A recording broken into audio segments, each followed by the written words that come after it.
Item SCP-897. Object Class Safe, formerly Euclid. Special Containment Procedures. SCP-897 is allowed full access to all Level 0 regions of the facility. It may not engage in any activities that have the potential to be physically harmful in any way, directly or indirectly, and is required to undergo a comprehensive medical exam daily. If SCP-897 is found to be at risk of any kind of organ failure, it is to be confined to a cell and provided with a D-Class personnel in order to restore itself. Description: SCP-897 is effectively an immortal person of variable height, weight, and build, alongside an indeterminate age, race, and gender. It claims to be an Estonian man on record of having died in a house fire in Reval, now Tallinn, in age 70. If this were true, it would make SCP-897 years old. When one or more of SCP-897's vital organs is compromised, usually as a result of trauma or disease-related injury, but sometimes as a result of age-related wear and tear, said organ will spontaneously switch places with that of whichever human subject is in closest proximity to SCP-897, provided they are in good health via teleportation. This saves SCP-897's life, but at the expense of the subject, to whom the process is fatal in % of cases, and severely debilitating in the other %. The process is entirely involuntary and does not require SCP-897 to be conscious in order to work. MRI scans and medical tests indicate that the transplanted organs are seamlessly integrated into SCP-897's body, regardless of genetic disparity, and function as normal. SCP-897 has been found to contain DNA from at least different people, including Foundation personnel.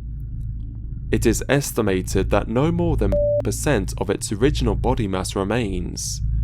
Why its immune system, which itself has been replaced on several occasions, does not reject foreign tissues, is not yet known.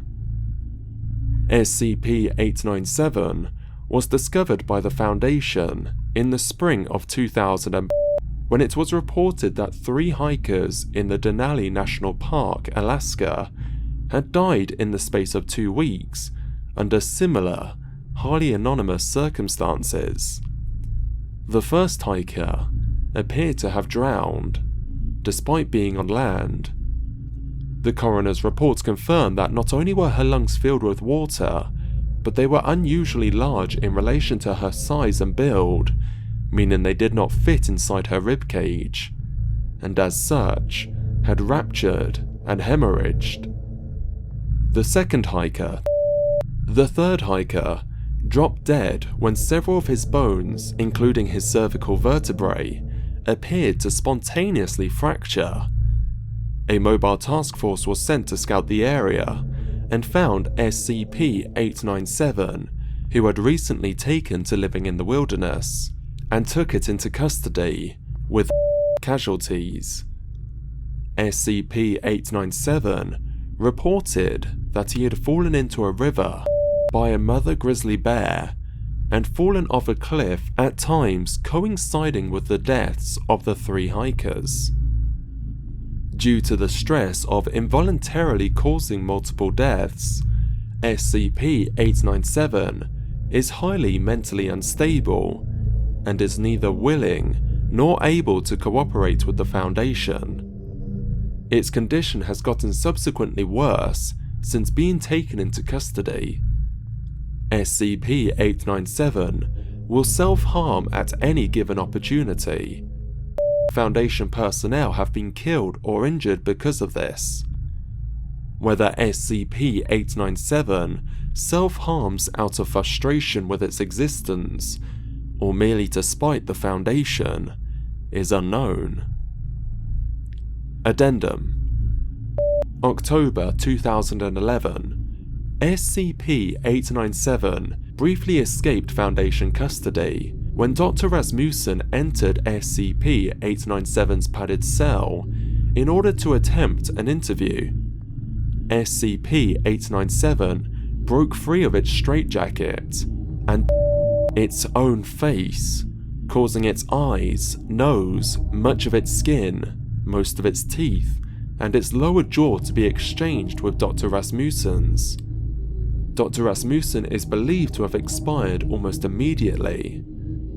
SCP-897 was then able to pass himself off as Dr. Rasmussen, allowing him to leave the facility. When Dr. Rasmussen's body was discovered, Agent was sent to recover SCP-897. 19 hours later, SCP-897 returned of its own accord, now possessing the memories and personality of Agent. It transpired that upon tracking SCP-897 to the nearby town of, Agent attempted to restrain it and accidentally shot it in the head, initiating a spontaneous brain transplant. Agent Blank's body quickly expired due to massive brain damage. The mind of the original SCP-897 was lost in the process. The fact that SCP-897's body has now been entirely replaced, meaning the original person technically no longer exists, has led some researchers to theorize that SCP-897 is not a person at all, but a localized abstract anomalous effect. Because Agent is mentally stable and willing to cooperate with the Foundation, SCP-897 has been downgraded to safe.